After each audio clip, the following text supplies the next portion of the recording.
We are live, folks. Yes, sir. We'll go ahead and go first. That's cool.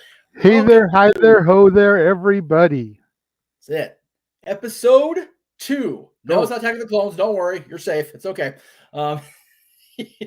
Although, he and I both like Attack of the Clones personally, but, Yeah, we addressed it. The most recent time we addressed it was on our Chick Flicks episode.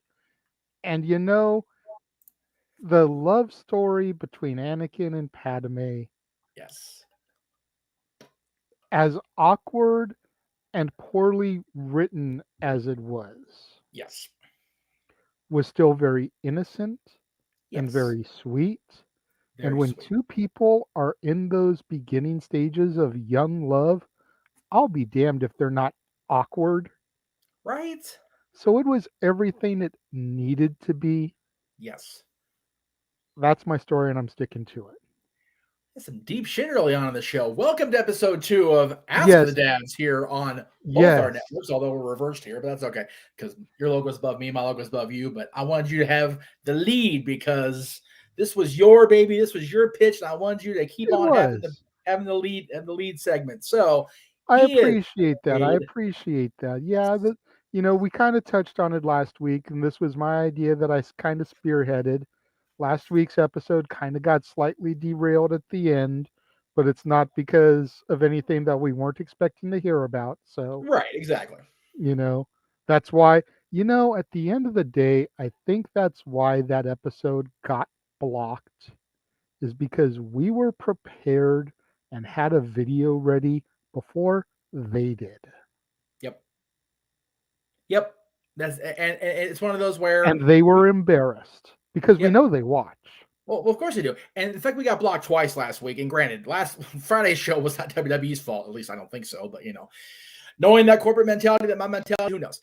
But in any event, we're back. It's Monday. And as they say on TNT and TBS, you know what that means here on the Jeff Meacham Network. And for now, the Casa D-18 Studios, because, I don't want to overload the man's channel when we get our Renegade's reviews come back. But for the time being, we got shit to do on a Monday, and I'm happy to be here. He is the Renegade J.D. Williams. I am, at least till Thursday, hopefully after Thursday, the WTC Jack of all trades champion, Jeff Meacham. And yes, today we play by Renegade's rules because, damn it, keep moving forward. I forgot the rest of the stuff on my own shirt that we have on our website, so go ahead. Keep moving forward. Reindeers are better than people. Definitely. Ducks fly together, and God damn it, we talk about Bruno. That's right, and we don't just mean San Jeff Martino. Still hasn't seen Encanto, so he doesn't get the hype behind that. But hopefully by December, he will have. Well, we'll add Encanto to the list of things that piss people off I haven't watched yet, like Gotham and every other freaking movie you and Aaron have on the list so far. Well, you need to start doing the homework for December, because if there is a modern Disney movie, especially animated, that you have not seen yet, you might want to start watching it so that you can at least wax philosophical if they don't make your list. You can at least speak on them. Yeah, because we've got that one to end the year. Bruno will at least be on my list, and if we cement in stone the prospective guest for that third part, I'd almost be willing to bet it'll make her list as well. Oh, you have a her for that show in mind too. Look at you. Okay, well, gee, look at you. I spoke to you about that one prior. I wasn't sure if she was going to do that one or the part before that touched on the Renaissance. My daughter. Oh, that's right. Okay, for some reason I thought we'd set in stone that she was going to be on the pre-Renaissance one, or the Renaissance one, because that's what we raised in Cheddens on. So, but she's been alive during this everything in the post-Renaissance. So yeah, it's so like I said, we got till at least December 1st or December 2nd to really figure it out. And granted, we're not going to go live December 2nd because we tape our other show well in advance in theory. So, but we've got that one, and we've got the Renaissance era, and then we've got the modern era. So yes, Uncle Jeff has some shit to do, but that's okay. That's not why we're here today. Today we're here to hype Thursday show for Greg and I, and then also more importantly, to answer your questions submitted Yes. our way, because talk wrestling's fun. I enjoy talk wrestling, but that's very much a simulcast property. It was a no DQ original, and I love that JJ allowed he and I the opportunity to come out here and field the questions. And not only are we getting questions in the chat room, which I did appreciate the comments so far, the same person actually submitted his question on Twitter, which he's done from the beginning. So I definitely wanted to showcase it in tweet form because, damn it, Chris, he definitely earned this. Let me go ahead and see if I can do this without without a hassle. Would you look at that? Fancy spancy. So the very first question, which is such a dad question, and I love it. It is. From our buddy, Mr. Chris. Again, I butcher his last name. I say yuck. I don't think it's said right, so I apologize, Chris. That's why it's called Chris. It's easier on me. I sound like I was a doofus that way. What are our favorite wrestling moments we shared with our children? Wow. Multi-layered answer on my end, anyway. Yeah. I definitely think that you are going to have way more than mine. Right. Because my daughter still is not really a huge wrestling fan. Right. You know, she came with us back in the days when we were going to the SummerSlam Access and we would go to some of the meet and greets. And I've definitely got a couple of wrestler encounter stories that I will get to that are favorite moments I've shared with her.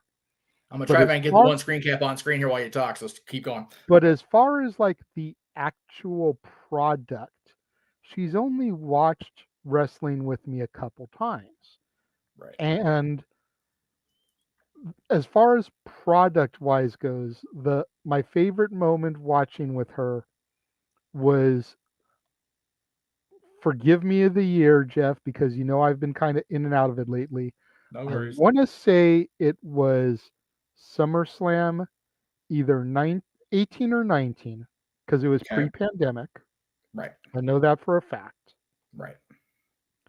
It was Dolph Ziggler versus Goldberg. Oh, God. Yeah, that was... Okay. And the reason why that's a favorite moment of mine is because she was legit cracking up, doubled over on the floor at the way Dolph was just getting decimated by Goldberg. She had no idea who these guys were. Right. She has no idea how much her uncle underneath me loathes Billy Boy. But the fact that Dolph kept getting up, kept running his mouth, and Goldberg kept coming back and smashing him, that is as sad as it was, because I love Dolph Ziggler to death and that character. And I don't hate Bill, at least not to the extent that Jeff does. I don't think anybody hates Bill the way I do at this point. I mean, I don't see a need for him to be back much anymore, but I don't hate him. I always enjoyed the shtick. Right. Especially pre him beating Hogan in Atlanta. Yes. Agreed. From debut to his first title run, I will not take anything away from the build of Goldberg. Nope. And I won't even take away his run. The way his run ended all the way through today, I got some issue with. Garbage. Yep. But that's neither here nor there. So that's my favorite product-wise moment that I've shared with my child. As far as outside of the product, I can think of 3 specific occasions meeting wrestlers that will forever live in my heart. And when I die and they cut me open, these images will be engraved on both my brain and my heart. Moment number 1 is the first person she ever met. We went to, I want to say it was a Kmart. Oh, okay. And her mother had drawn on a blank white onesie a bumblebee. Oh, wow. And wrote BEE, jealous, on it, because it was the Miz and Morrison's shtick at the time. Wow. And we were there to meet the Miz and Layla. Oh, that's right. So there's me, there's her mother, and there's 2, maybe 3-month-old Natalie in our arms, posing with the Miz and Layla with her customized Be Jealous onesie. Never forget that. That moment resonated so well that years, and I'm talking years later, Layla remembered it. Because we ran into her. I don't remember where it was. You and I. She was at an event. It wasn't. She had already left WWE by then because she had left the company by then. But she was at like one of those Frankenstein things or whatever. And we brought the picture up, and she like, oh my, she remembered it. It was so friggin' cool. It was so cool. Layla's one of the cooler ones we've met. So that was, I wasn't there for when you met her and Miz, but seeing her later, it was cool to have her remember. It was really a really neat experience. The second one I will always remember was outside of Staples Center. Here we go. It's not the one you hunted down the screen cap for. That's going to be saved for last. Okay. But it was outside of Staples Center, and it was before Raw or SmackDown, irrelevant at the point. And we were doing what we always do. We were waiting for the superstars to pull in, try to get people to come over and sign autographs, take pictures. Right. SUV pulls up. It's Mickey James. Oh, jeez. And we're hollering at her, Mickey, Mickey, come over, come over. And she's playing it off. You know, oh, I can't. I got to get inside. We have a baby here. She jumps out of the SUV, comes over. All the other fans are like, Mickey, take a picture. Mickey, Mickey. And she's like, where's the baby? She didn't want shit to do with the other marks at that moment. She wanted to see the baby. At this point, my daughter was probably 7, 8 months old. Yeah, she was teeny tiny. Well, not as teeny tiny as Ms. Layla. No. But you know, little bit older. And she came over, and we got a picture of her just doting on Natalie, like the whole squishy cheeks thing. You could see the future mother, I was gonna say, in her coming out, because she was just loving on her so much. And then afterwards, she took a couple pictures, signed a couple autographs for people, and went on her way. you know. But she got out of the SUV, came over there. Where's the baby? Because she didn't want to have been punked. Right. And had somebody just scream that in order to get her over there. Yeah, no. Because that, I hate to say it, but it's the type of thing that some wrestling fans would do to try to get, especially a diva's attention. Oh, I'm yeah. using the term diva. I know they're not that anymore, but that's what they were then. Right. The last story was her television debut. The one I know you hunted the screen cap down for. Yes. Let me know when you're ready for it. You can go ahead and throw it up as I talk about it, but it was SummerSlam Access. And there she is with her mother, with Tommy Dreamer and the Hurricane. And she is just looking at Tommy like, who the F are you? You are not my daddy. Yeah. But Tommy has this grin on his face. The Hurricane is just cheesing. Totally cheesing.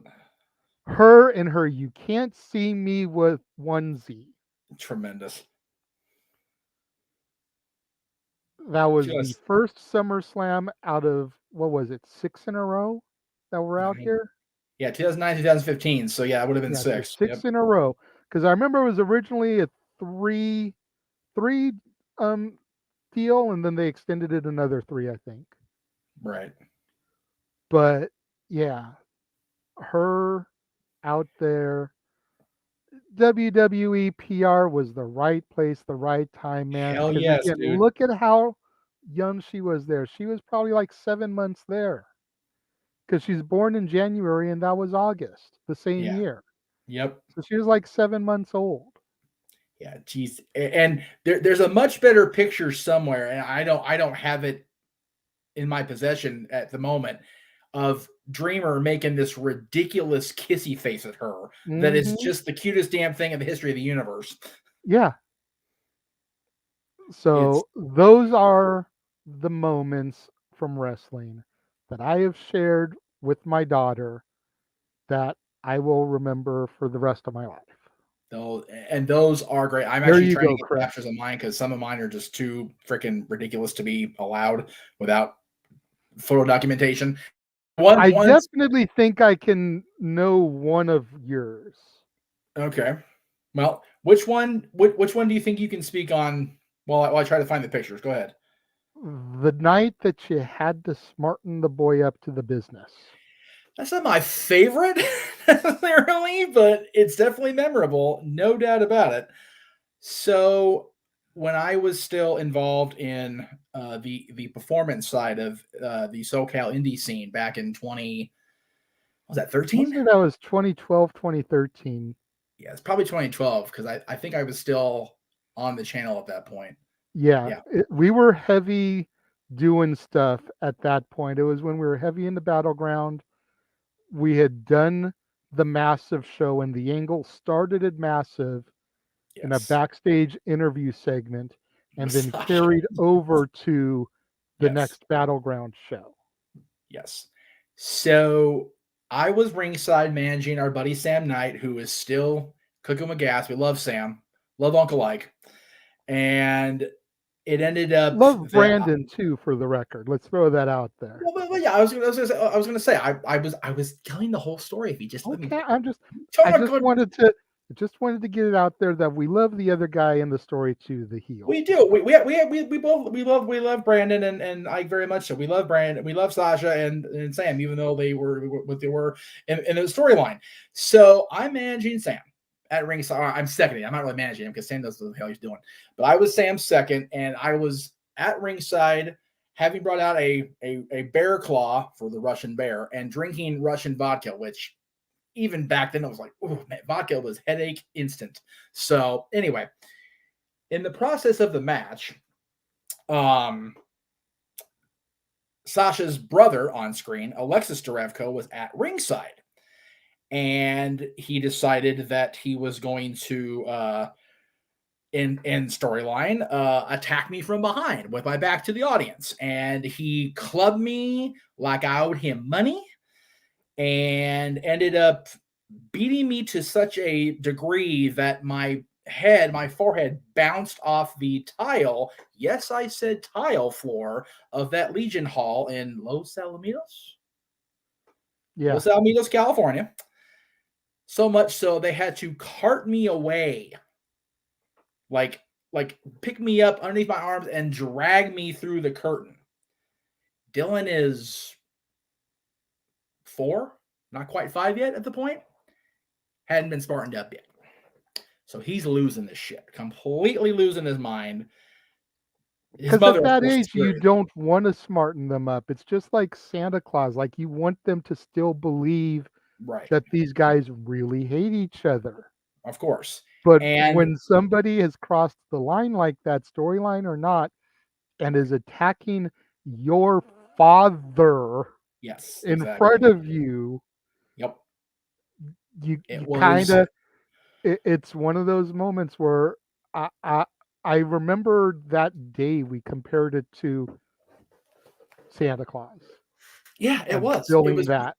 because Mikey ran like Mikey didn't run very often back then because of trying not to look spastic in front of the boys, but he ran. Do Dylan's for, and of course his mother is furious at me. So they had this little hallway in the Legion Hall where like you could go to the bathroom and then if you go out the other end of the hallway in the bathroom, you could access the backstage. So I went that way. Mikey and Dylan came that way, and I met him, and he saw me, and he saw I was okay, and it was like, huh? So we had to tell him, all right, here's the deal, and I mean that was really all it was. We had to smarten him up before he completely had a meltdown. Caught major shit for that for days and days, but it is what it is. It's just one of the things you do when you're in the business. You just kind of suck it up. Yeah. Um, And But we got some that whole angle is something I will forever remember because I it's as cherish it. close as I came to being a part of the business. Right. You know, yeah, I had my birthday chops and I was accepted by the crew. Oh yeah.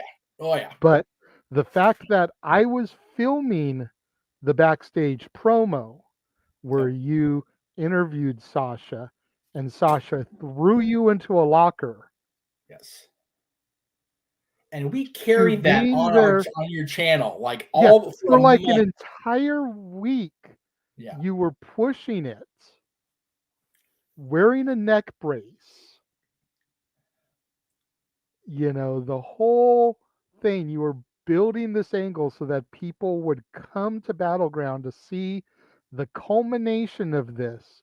You had gone out and recruited Sam Knight to defend your honor. That's right. He comes out to the ring one time only to Burning Heart, the theme Rocky from Four. Rocky 4, Right. I when forgot about Rocky that fought part. the Russian, Yes. which was completely my suggestion Of course it was. Yes. because And I'm the and music guy. and But, keep in mind, so it was my idea. and And keep in then, mind, this is when the Russians came out to the freaking same Russian national anthem they played for Drago at the end fight of Rocky 4. The same exact effing track, people. Okay? Like, I mean, stand up, salute the whole thing. It's like, oh, I was like, whoa, it see, was and intense. I remember catching some crap from some people, and they were like, well, why didn't you use Eye of the Tiger? It's more recognizable. I'm like, he didn't use No. Eye of the Tiger to fight the Russian. He used Burning Heart. It's like You've got I to had the tiger. go with Rocky 4. Yeah.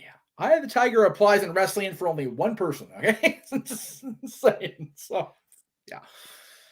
But yeah, like that'll forever live in my head because that was the closest I actually came to being a part of a storyline. Yes. That was fun. I enjoyed when you and again, I don't know, I don't think the kids were there because a lot of shit going on, but you and I were both part of that epic show where we had the wild match. Yes. That was an interesting night. And of course, Going back and rewatching the old Dad's episodes that I've just gotten like past that right. where that event took place and we were talking about, we had Tara Calloway on the show leading up to it. We were promoting the signing at Long Beach Clothing Company that the three girls came out to. Yep. We And had then Kat, we had the Shelly. the Yes. episode post the show where we were talking about, you know, the results and how New Jack was there and how G-rated we had to do New Jack at a Lakewood YMCA. Like he couldn't even be PG. He was like triple G. Yeah, we couldn't even play his usual music. That's how it's like. Yeah, Gary had to Like find something else because he ain't gonna play it with if attitude. the kids bop stuff had been around back there and then there had been a kids bop version of Natural Born Killers, that's what would have been playing. Right, exactly. Do yourselves a favor. You're going to kill me for it later, but do yourselves a favor and go onto YouTube and look up the kids bop straight out of Compton. That's what Natural Born Killers would have been like. Pretty much. And at like a YMCA, it would have been a perfect fit. Not gonna lie. So that's performance side. That's as far as just the meet and greets, there are so damn many with Dylan and I. But I only picked out a few because they make me smile or chuckle one way or the other. So the first one is from SummerSlam 2011. It's not the fact that it's John Morrison. It's not the fact that the guy over John Morrison sort of looks like he's going to be boomhowering into John here any minute. Why is Dylan still holding his sandwich in the picture? And why is he half eating it in the picture is what I want to know. It looks like he's trying to feed it to you from that angle. Know, it's like, because the way your mouth is positioned for your smile, it looks like he's trying to shove it into you. Here, Daddy, eat some. And this is and right after. Jomo's like, I'm not getting offered no peanut butter sandwich. And this is right after we'd had he and Melina on After the Bell. So I was like, oh, man, kid, come on, really? But it makes me chuckle every time I see this picture. So I threw it up there. there are two that make me just what they warm my heart so much because they're two of our favorite females we ever met in the business. Hang on, let me do this one first. Hang on, this is right here it is. That's the same year. That's Vicky Guerrero at SummerSlam Access. That was the same event where Dylan and Jade and I had Eddie something in the picture or in the vicinity. I have my Undisputed version 1 championship.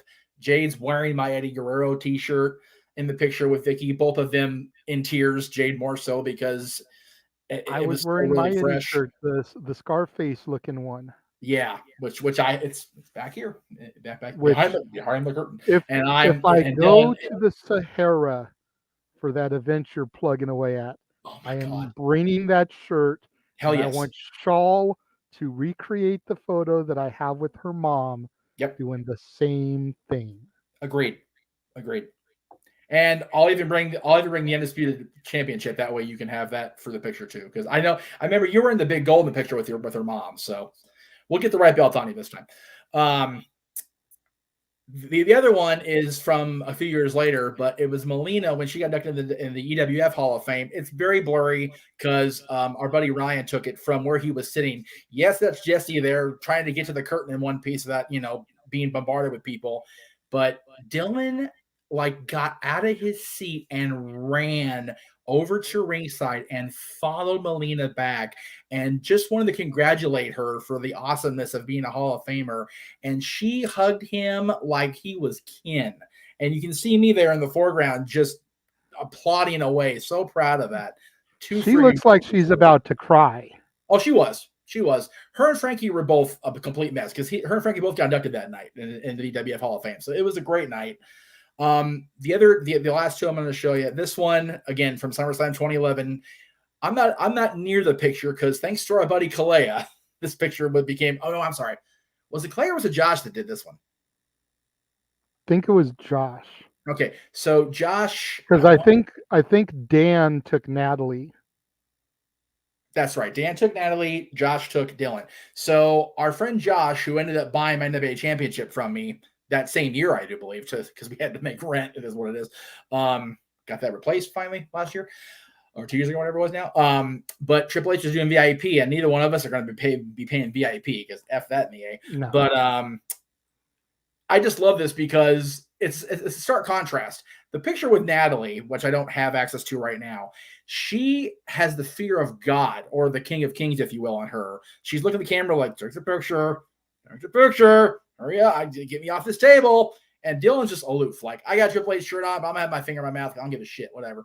I don't care. And Triple H just, like, Hunter's already been a father, I think, at this point 2 or 3 times over. So he's digging it. What year was this? This is 2011. Dylan wouldn't have been nibbling his finger if they had brought back the ice cream bars. That's right, damn it. Almost. And then this is my favorite picture of Dylan and I with a wrestling personality, other than the one I'm going to show you at the very end, because this one is there's so many layers on it. Number one, Dylan, prior to this picture being taken, was at ringside for the event, and Percy was managing the man you all know now as Eli Drake. No, LA Knight. Eli Drake, LA Knight. Sorry, I get them all mixed up. Whatever. Anyway, Eli Drake was his Impact. They know him right. now as LA Knight. So back then it was just quote unquote plain old Sean Ricker, and he was technically the last client that Percy actually recruited, signed up, whatever you want to call it, added to the Pringle Dynasty back in the day, him and Brian Cage. And I actually have the altered, so we'll go ahead and do that. There we go. As Percy's ass in my face. Cool. Okay. That's okay. So there's Dylan at ringside, literally being handed one of the many famous urns that Percy Paul carried to ringside. Now, this is before I had gotten to the DADS Studios. So I was aware this took place, but I didn't have photographic proof, and I didn't know there was photographic proof. I didn't get the photo of Dylan holding the urn until after Percy had passed.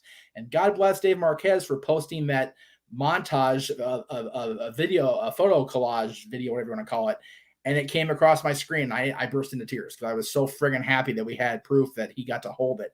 It's also meaningful because if you look at the hat I'm wearing in the picture, this is how many days, literal days after we'd finally won the Stanley Cup, because no beard, thank God for that, but fresh Stanley Cup hat up in the picture.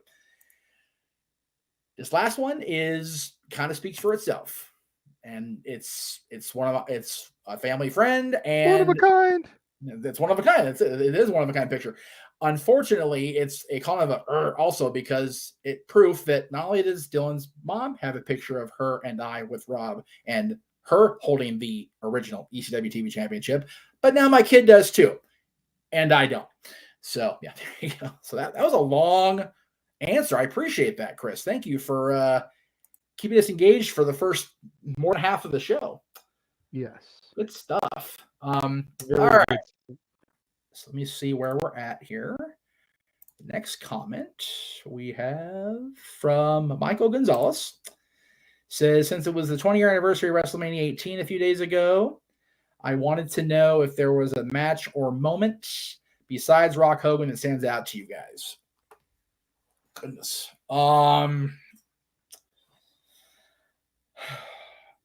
Honestly, the shot at the end with Hunter holding up both the championships a full year after the end of WCW and having the WWF and WCW championships raised high by one man at WrestleMania kind of stands out for me. Just the I mean, the whole Rock Hogan thing is just so prevalent. I mean, Hogan coming out to the bad guy music and still getting the cheers and still, having Toronto literally resurrect Hulkamania out from underneath him. Great moment there. Undertaker and Flair was surprisingly good. Flair, I'll tell you, Undertaker carried him. I don't know if I agree with that. But the only time that a heel American badass Undertaker was at WrestleMania. So there you go. I'm going to put it to you like this. I just had to look up on Wiki the results of WrestleMania 18. There you go. That says everything you need to know. Right. I mean, aside from Rock Hogan, sadly, nothing else really stands out because knowing who I am and what I love, RVD Regal should stand out, but it didn't. Right. DDP defeating Christian. Next. Right, yeah. Angle Kane. Next. Yeah. Taker Ric Flair I do remember it a little bit. Right. Seeing it down on paper now, primarily because of the build-up to it and Taker attacking David Flair in training to get Rick to commit, and then Double A coming in out of nowhere and hitting that spine buster. Probably the last Double A spine buster we saw in WWE. Definitely WWE. Right. Edge Booker over a shampoo ad. Next. Austin versus Hall. I don't want to speak ill since we just lost him a week ago, but that match is definitely forgettable. And unfortunately, it's one of those where Austin was never fully committed to it. He wanted Hogan. He wanted Hogan. But when they offered him Hogan, he said no. Austin didn't want Hogan at that point. That was like, I think Austin Nash would have been better than Austin Hall. Personally. Yes, but I also think that Nash was still nursing injuries more than we were let on. Of course, he got the hurt bicep after WrestleMania, but I think he was dinged up going in. That's why they didn't have him face because Scott and Kevin and Steve were better friends than Scott and Steve at that point, and going forward, they have been pretty much since their WCW days. So early, I mean, The Four pre Corners NWO. match for the tag title: Billy and Chuck versus the APA versus the Dudleys versus the Hardys. I literally remember Jeff Hardy spanking Stacey on the ass. That's what I remember about that match, legitimately. Then you've got Rock Hogan. Then you've got Jazz versus Trish versus Lita for the women's title. Which then you got is Triple H and Jericho. Yeah, Jazz and Trish and Lita. No disrespect to those women because they're phenomenal, but putting them between those two matches was the worst thing you could have done. Yeah, because everybody was already spent coming off Rock Hogan, and everybody wanted to see who was going to leave as undisputed champion.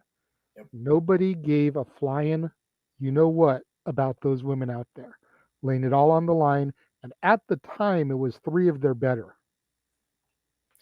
Yeah, and when you think about long-term memory, that is Lita's only championship match at Wrestle. I think it's her only match where she's actually a participant in the match at WrestleMania. If I'm remembering my history right, because she was with Edge in 2006, but she wasn't a match participant. 2005, she was off for reasons. 04, I think she was still nursing the injury. 03, same thing. And then 2002, we're talking about. 2001, she interfered in TLC and took a 3D for her troubles. And 2000, she had just barely debuted with S.A. Rios. So she had no matches at WrestleMania. And again, I'm going to get flack for this. I honestly think they should have kept her match, be it with Becky or whoever, for less than 2 weeks from now. One-on-one with a current major female talent. Give her that WrestleMania send-off that she long deserved. Trish getting her send-off, her one-off match at SummerSlam made sense. It's in Toronto. There you go. But Lita not getting her one-on-one definitive match at Mania, period, is bullshit. Agreed. So, Jazz and Trish both got Jazz in a championship match the following year, and of course, Trish at WrestleMania is just Trish is Trish. All right. What was the most surprising WrestleMania for us, good or bad? Not a long-winded answer.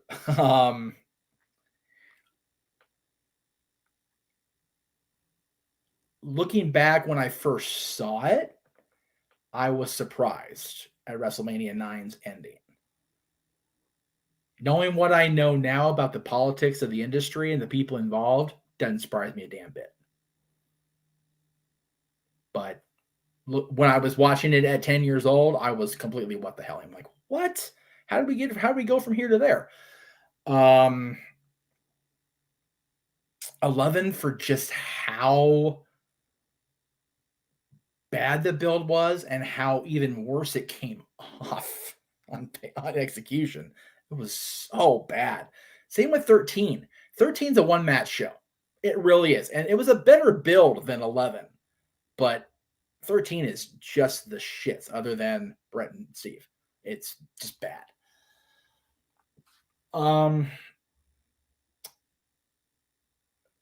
As far as the overall show, not a whole lot of them really surprised me at going forward. Moments within the shows definitely surprised me. I was surprised at Vince's turn at the end of WrestleMania 2000 that I was at. But also, I was the only one that actually noticed it for what it was. So I was sitting with a group of friends, and Vince turned and laid the chair into The Rock, and everybody next to me is cheering. I'm like, you realize he hit The Rock, right? And they're like, wait, he Triple H. Eyes forward, kids. Pay attention. So that surprised me because I thought that we were going to have a prolonged McMahon feud. And damn, once again, I'm wrong. So But yeah, anything past 13, the overall show hasn't really surprised me, I guess, but definitely moments throughout the last, whatever it's been, 20 years now. As far as for me, I think the most surprising one would probably have to be 2000, just because I was still very much green at the time. Right. And like the whole, what was it, D'Lo and Test winning a battle royal on Sunday Night Heat to get a tag title shot against Owen and Jarrett on That the was 99. pay-per-view. That was WrestleMania 15. Yeah. Was it 15? Yep, Okay. Yep. 2000 was number 16. That was where we were at. So, or I That's was right. at. So. Okay. But No. I had D'Lo and Godfather with Ice-T as pimps for my D'Lo match at WrestleMania. That's right. That's right. Yeah, that's not even on the network. It's so bad as far as the entrance. They had to homogenize the shit out of that. It's on the highlights at the end of the WrestleMania, like it always was on the VHS, but you don't see it during the broadcast anymore. But yeah, like that. So then I'll say 15 and 16 because they kind of blur together for me. Right. Were kind of surprising to me. And then 17 with the Austin heel turn, I think surprised everybody. True. Very true. Especially when it ended up long term amounting to diddly spit. Yeah. Yeah. As far as full shows, I think 23 could have been so much better than it was. Yep. You know, I mean, I was again kind of glancing at the results as you were answering, but like Cena defeating Shawn via submission. The granted the originals for ECW should have won, but the match could have been so much better. That should have been the Extreme Rules match, not the one on ECW the following week. You know. The Great Khali and Kane. And the reason they did it is even more stupid. Do you remember that? No. They did that so a giant, Andre Khali, could be slammed in Pontiac, Detroit. That's why they did that match. 100%. Without question. Oh, there should have been plenty of questions. There just weren't. They just went ahead and did it. I still maintain Batista Undertaker should have been the main event of that show. I mean, talk over you. I'm sorry. I still maintain that the streak should have been the main event of that show. As good as that Sean was like the third match on. Yeah.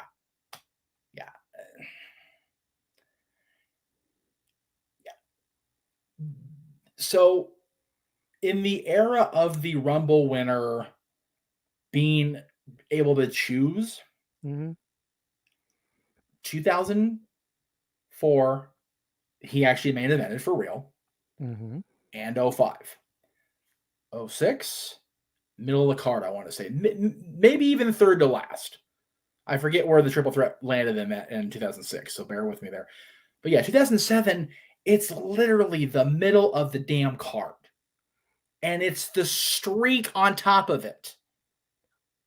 How do you justify that booking faux pas? Oh, I know how we do it. We put him in the main event the following year, which was good for me and my dad, don't get me wrong, but yeah, Mysterio versus Orton versus Angle was match 9 out of 11, not counting the pre-show. So it was in the Hogan Rock from spot. that. It went from there to Tori versus Candice in a Playboy pillow fight to Cena Triple H. Okay, see that women's match, I'm okay with being the cool down match. Yeah, that makes sense. It's a completely gimmick nonsense. Yeah, this one had Melina versus Ashley after Bobby versus Umaga.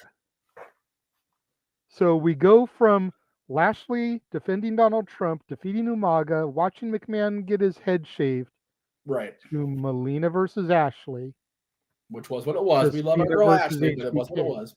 Yeah. I will say this. You know what surprised me? The fact that we actually got a women's main event at WrestleMania, and it's now become a we're gonna have one every year thing. I am here for that shit. Yes, as it should be. Yep. As long as there are 2 Rumbles, Mania needs to be 2 nights. So the winner of the Women's Rumble can have their main event one of the 2 evenings. Yep. And when you think about the matches we've got coming out of the Royal Rumble this year, we've got Ronda Charlotte Saturday, which I'm hearing is going to be the main event for Saturday. And then you've got Lesnar Reigns in the champion versus champion match. And, yeah, the hyperbole, the hype, it is what it is. And if But you want to know our thoughts on those matches, make sure you tune in next Thursday for the prediction episode, March 31st, right working on it. here, There it is. both on the Jeff Meacham Network and the Casa D-18 Studios channel. I need to update the logo, but anyway. As long as it says as long as it doesn't say the most stupendous WrestleMania predictions, I'm good. That's the description for today's show. That's okay. Most stupendous wrestling weekend of the year. I put it just to see how much of a reaction I ever get out of everybody. Anyway, yeah, again, it is what it is, but I honestly think that you have the 2 top champions from each brand in the main event of the second night, which is the main event of the biggest show of the year. It may not be the biggest match of all time in terms of it's not Hogan or Rock or Austin or Triple H or The Undertaker. But as far as the stakes, as far as the people involved, as far as the championships involved, it's definitely in the discussion. I mean, this is what Orton and Cena should have been at TLC. It should have been in the main event of WrestleMania.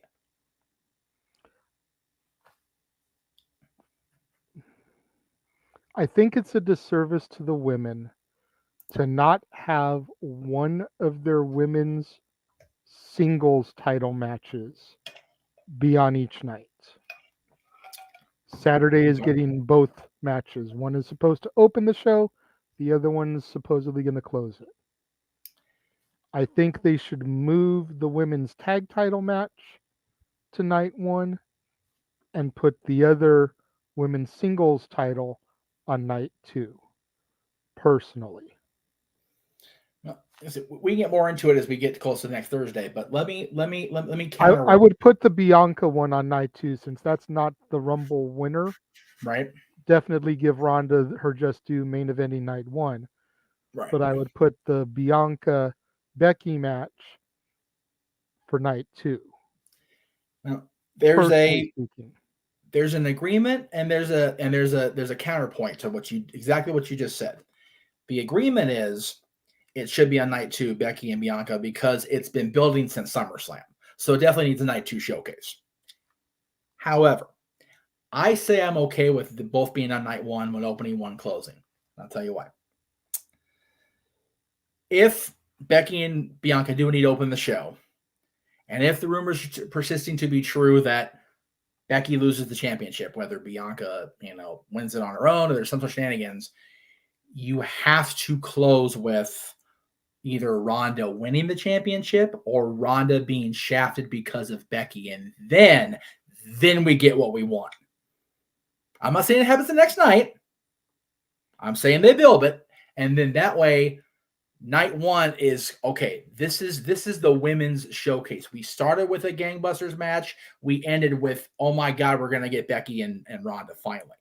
That way, night 2, as much as we're gonna hear about it anyway throughout the 3, 4, 5 hours, can be about what it needs to be about, and that's Brock versus Roman. Because even if Becky and Bianca are on night 2, it's not going to be about them. It's not going to be about the women's second champions or Knoxville and whoever. It's going to be about Roman. I think if they were the first match out, like they're going to be on night 1, it would still be about them. Okay. Because you're coming straight out the gate with this hot feud that's been building since SummerSlam. Right. And then from there, it can turn focus to whatever focus needs to be turned to. If I knew that Ronda and Charlotte weren't main eventing night one, and there's that little glimmer of hope that we get Becky involved to finally fertilize that seed that's been planted for 3 years, then I would agree with that. But we gotta get where we gotta get, and I think having them both on night one makes more sense. I do also agree with Michael that the triple threat match for the World Title at WrestleMania 22 was way too short. Yeah, it was. For the moment that it was, which was Rey Mysterio, the lightest weighing WWE World Heavyweight Champion that I'm aware of, and Rey Mysterio, who's a legend now in this sport, was a legend at that time in this business. Let's not even, I felt how I felt back then is what it is. That should have been given more of a showcase. And I also feel that with Triple H and John Cena getting the exact wrong reaction that WWE wanted out of that Chicago crowd, you flip those matches, you send the kids home happy because Rey Mysterio is the world champion. And they didn't like Orton. That's for damn sure. And Angle was who Angle was. You didn't necessarily like the guy, but you sure respected him. So if Mysterio gets the world championship win out of a match with Kurt Angle involved, everybody's made. But because of Hunter and Cena main eventing, and Shawn and Vince being the same night, and both of them doing the thing, granted, we got DX back, which was so cool, right? But I feel that Rey Mysterio's match being shortened and not in the main event hindered his world championship reign from Jump Street. And that's coming from me, who didn't want to happen in the first damn place. So yeah, you were more than vocal about that. And again, I still maintain that he would not have had Eddie survived, because it would have been Eddie Guerrero as world champion going into WrestleMania, having turned back heel or remaining babyface, however it would have been, against Shawn Michaels. And I'll let you all drill us out of your mouth for a second on that one while I clear the comment, and we'll go to the next comment. Matt, great question. We're doing fantastic. Yes. As DDP would say, if I was doing any better, it got to be two of me. Honest to God. So I am doing quite lovely.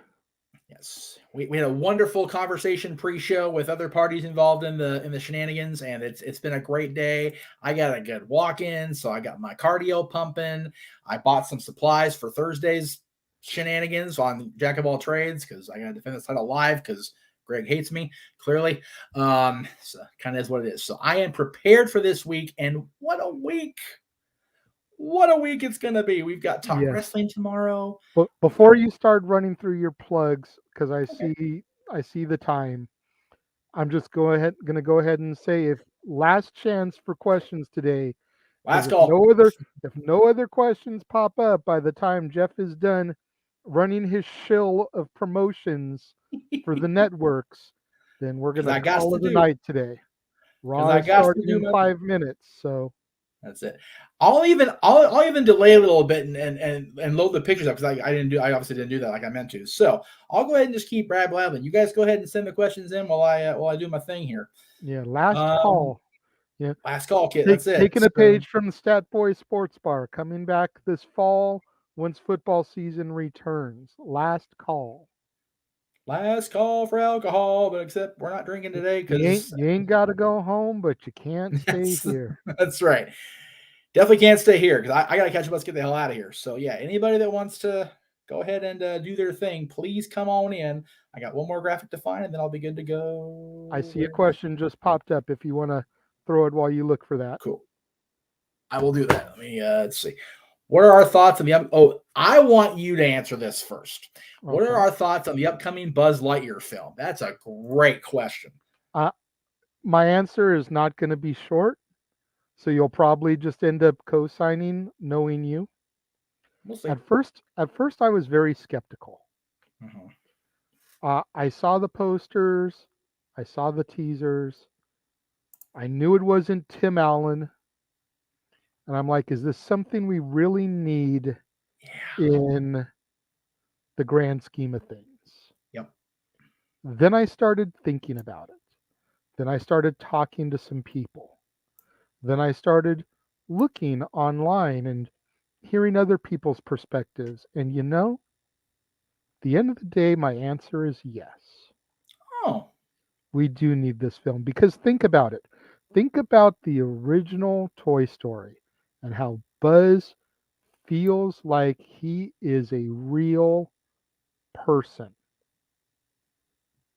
Buzz Lightyear, the toy, was based on a real man. true. This is his story.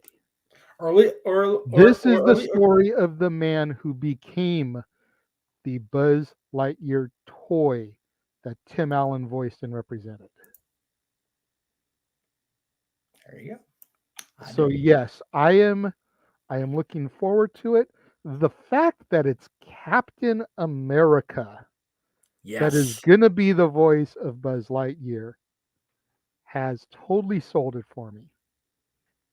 Yeah, that definitely helped me out too. I was very still am very skeptical, to be honest with you, because if for me, you know how much a fan I am of Tim's. I have been my Yeah, entire life. same. So Tim Allen is Buzz Lightyear, yeah, it's weird. but this isn't the toy Buzz Lightyear.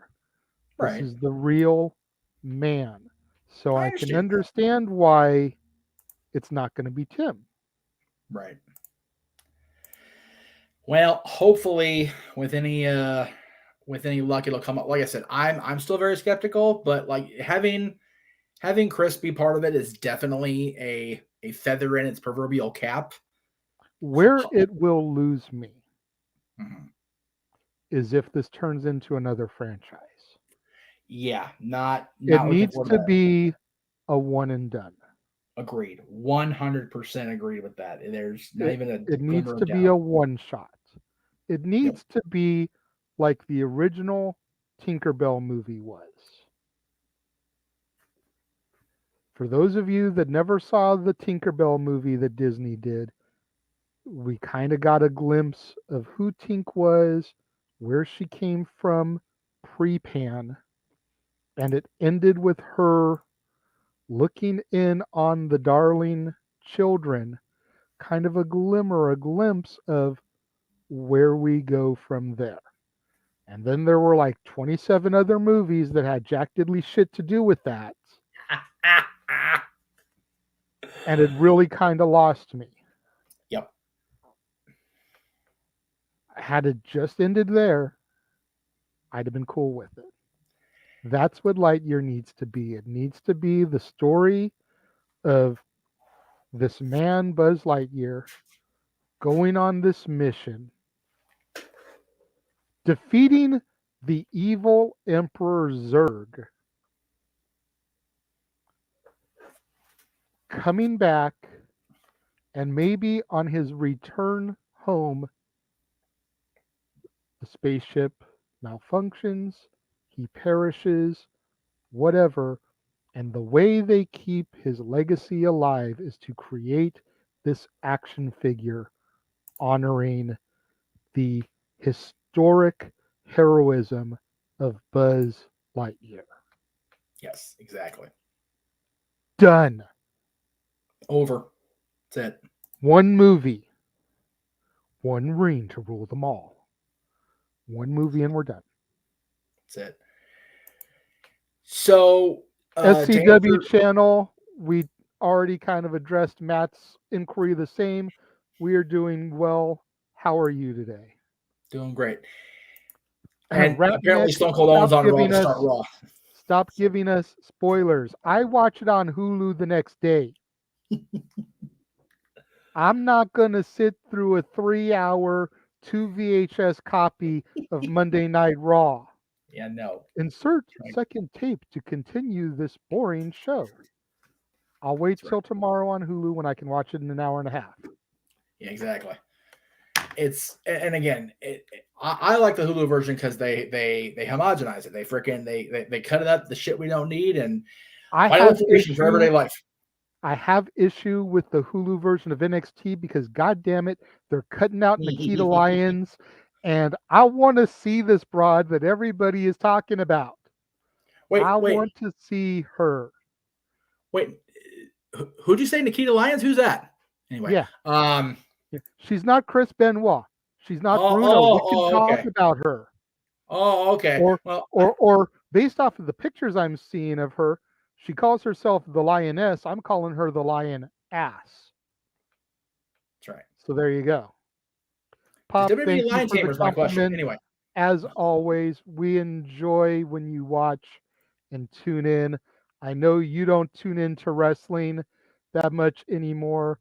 So by watching this, you kind of still keep a little bit of feeler and get to know what's going out there. That way, when you go to school tomorrow to teach your pupils, if anybody's talking about it, you can kind of sprinkle a little bit of knowledge that you've gotten from the West Coast professor and your son.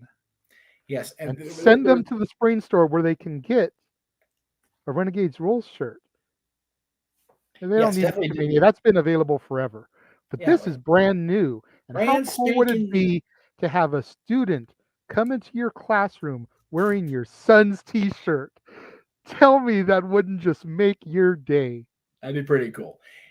Jerry actually did comment, as did Mikey, during our battleground dissertation, if you will, talking about the thing, and both of them love that story. Mikey was part of that story, so he was happy as Dickie Bird when we were telling that story. Ratnick, it's no big deal. I know it's hard to keep from saying things when you're caught up in the moment of it. I'm not trying to give you too much crap, but just be mindful of the living force. Jeff doesn't get the East Coast feed. He's got to watch it at 8 o'clock if he decides to watch it tonight. I watch it the next day because I got stuff to do. Oh, okay. So I know what Radnick's talking about, and yeah, it's definitely worth watching the start of Raw, Jay. I'll leave it at that. Oh, I'm sure. Wow, that's Michael. Thank you. Commitment. We appreciate the fan support. We do appreciate you guys, all of you. Yes. Seeing stuff like that makes me glad that I pitched that we did this, that we come back with this type of show, because sitting there watching the old Dads on Wrestling episodes, I kind of missed it. Yeah. You know, I kind of missed sitting there talking about topical current event stuff.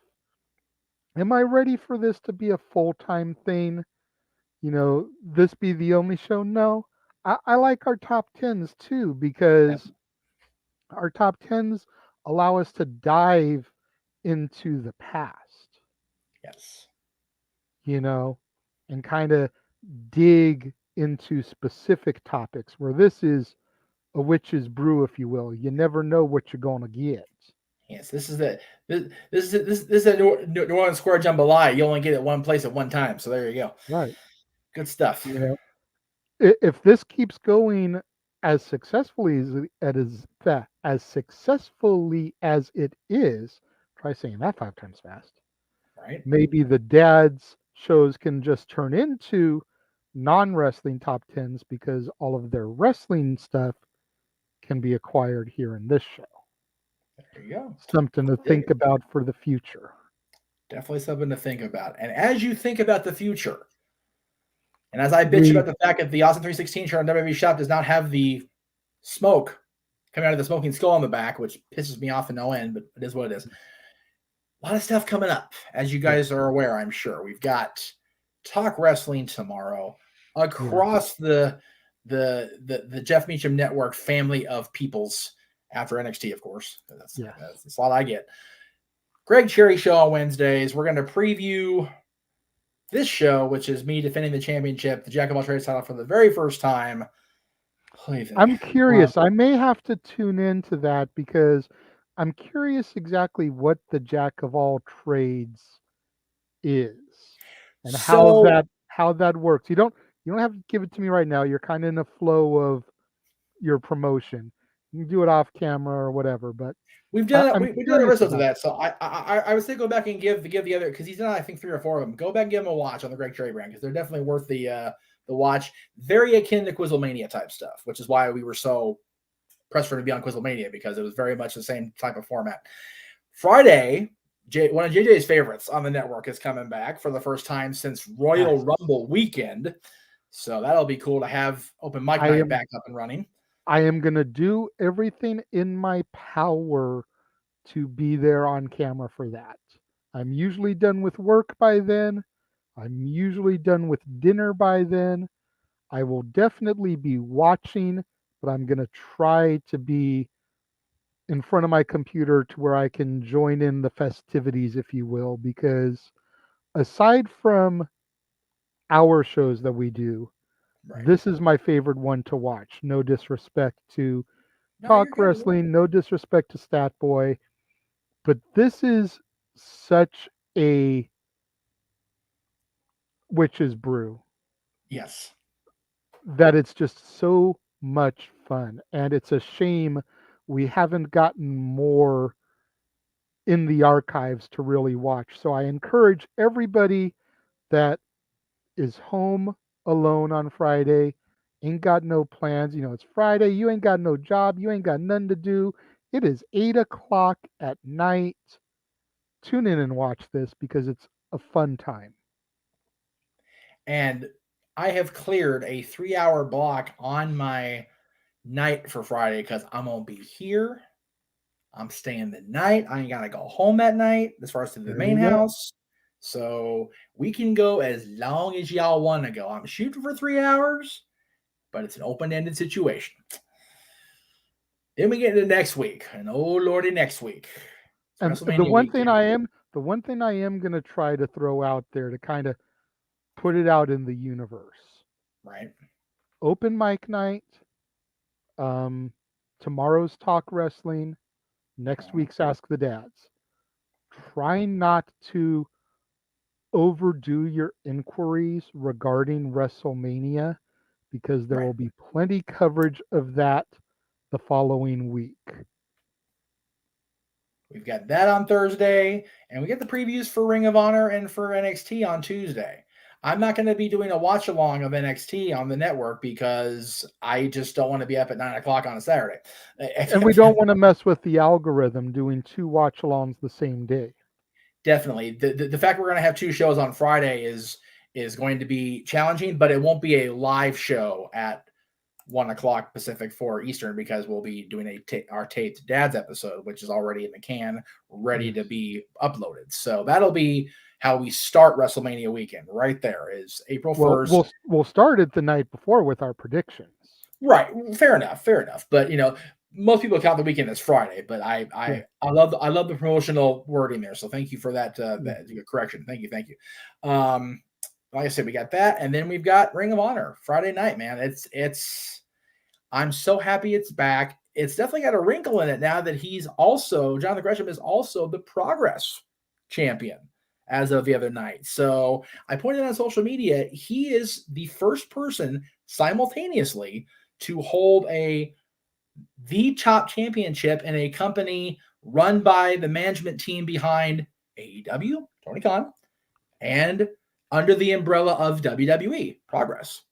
So he's up there in Taz, Mike Awesome, and Rick Rude land now. So good on John Gresham, man. I hope he beats Bandito. I like Bandito. I think he's been a great talent for Ring of Honor. But Jonathan Gresham has carried that Ring of Honor name and that glorious old school championship belt that you and I both love so much in a time Ring of Honor has not been really existent. Between that guy and the Briscoes winning the friggin' Crockett Cup last night. Sorry for the spoiler if you didn't watch the Crockett Cup. Shame on you. But, it's one of those. Ring of Honor is still a hot topic, and I am looking forward to covering it and its return on April 1st. And then, does it get any bigger? Regardless of how much this company pisses us off and makes us want to pull out what little hair we have left, it's WrestleMania, folks. It is the event. It's the show of shows, the showcase of the immortals, the granddaddy of them all. If you want to bogart WCW's catchphrase like it did in 2001, it is the main show of the year. And I look forward to covering both nights, starting at 7 o'clock Eastern, hoping for not a long show either way like we've had the last 2 years, because it was nice to have short spurts as opposed to being on the air for however many friggin' hours it was the first I'm time. going to say it right now. Look for both nights to go minimum of 4 hours. 4 I can deal with. Plus our pre-shows. Well, Plus we'll probably go live at least an hour beforehand which we are. to hype things up. So look at a minimum of 5 hours each day of us live. And see, the thing about the watch along, especially WrestleMania, I can step out and take a leak if I need to, do my thing, because Noah and Case will be on the commentary, so God bless them for that. As long as you're there post-match. What's that? I said, as long as you're there post-match to give your thoughts on what happened, absolutely, you ain't got to be sitting there the entire time the match is on. You will, because I know you. You know, you'll wait until they throw on one of their video packages, run down the hall, pee real quick, run to the kitchen, refill your water, run back to the room, and the video package will be over. Well, what's awesome is I'm gonna break the fourth wall here for a second. In the new place, and I know people just had to get a mental image of Jeff Meacham running, so you know. The bathroom's literally right there. There you I don't go. have to run anywhere, which is nice. So breaking the fourth wall for a second there, but anyway, so that's what's going on the next couple weeks. So I highly encourage you guys to come check us out. Subscribe to this guy's channel. Catch up on the Renegades reviews. Watch. And if you don't want to catch up on Renegades reviews, go back into the archives. Do like I've been doing. Rewatch the old Dads on Wrestling. There's some good shit back Rewatch old After the Bells. Rewatch old Stat Boys Rants, which Stat Boy Rants is coming back on a monthly basis beginning end of April. What is it? April 20? Yeah, April 28th. I thought I was right on the date. Once a month, Stat Boy will be here to rant until the sports bar reopens for football season. So you want to get caught up on all the classic Stat Boy Rants episodes. Yep. Watch his epic mustache and all its different stages. You know, definitely a lot to look forward to coming up. You know, I made the announcement official. I believe it was yesterday, but you know, a friend from the past is coming back on the show. We're gonna have Mariah Moreno, who I haven't talked to on camera, I think, ever, which is awesome. That warmed my soul so much to see that announcement, because I have not seen or heard from Mariah in years. Literally, to see that you have gotten back in touch with her. Yes. And are going to have her on the show. Yep. Partially to promote this new Can't Knock the Hustle. Santino's. Yep. But I mean, it's so cool to see that she's back on the radar and is going to be on the channel. I can't wait to find out what she's been up to. It's going to be awesome to have. And like I said, I've never interviewed her on any of the channels before, so it's going to be great to see her in long form on an interview, which I'm tickled pink about. Following Thursday, you know, we had Jenny on the show last week, and it was a great show. We had a great time talking, her and I. It was a brief little thing. We immediately talked her off the air, and she was like, "I'm coming back." I'm okay, cool. And I'll bring friends. I'm like, "Oh, okay." So even I don't know who she's bringing on. And I'm the producer of the damn network. I own the damn place. But we do know that Jeff has been told that he can try to request a couple people. Right. She will do whatever is in her power to make sure those people appear alongside of her. So we don't know exactly who she's going to be able to get a hold of, but we know the possibilities are endless. Yes. And we are attempting to at least get the daughter of a legendary former WWE champion to be one of those alongside of her. Yeah. So, but yeah, there's a lot going to, and of course we have our full coverage of Rebellion coming up at the end of April. But yeah, 3 Dads episodes, WrestleMania week, so much good shit, pal. And can we talk for just a second? I don't know if you have the single image loaded in there, but the baseball episode on it for Jackie Robinson Day. we did not know how that one was going to play out as we filmed it, Right. but by God, if it didn't just flow so well, and we had such a good time reminiscing about baseball players that we used to idolize and we grew up watching. Yep. I think that episode is going to surprise a lot of people, not just by the selections on our list, but just Right. by how passionately we discuss the players and the game. Because admittingly, neither one of us are huge baseball fans anymore. So Not to to the hear point where how we're watching on the passionately, regular. Yeah. Right. Yeah. or even going to games. So Well, to I hear us sit there and talk about how much we loved so and so and so and so and so and so Yep. is going to surprise a lot of people. It really is. Hopefully, we'll gain some new fans out there with that one. If you are a baseball fan and you are not an active full time viewer of the show, and you know other baseball fans that have never heard of us, try to make sure they watch that show. Get on that. Please bring them out. Yes. Spread the word because that's how we're going to attract more viewers and new fans is by touching topics that you wouldn't expect us to talk about. Yep. Now, at the And end of April, you would expect us to talk about Backlash, well, yeah, because it's Backlash.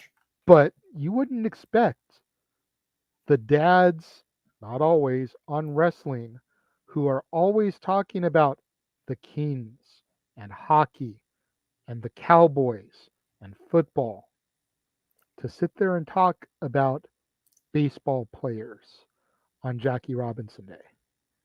It's not something that would appear on the radar. So wait, are you telling me it's not really on our Shyster Day like it always has been? No. Anyway,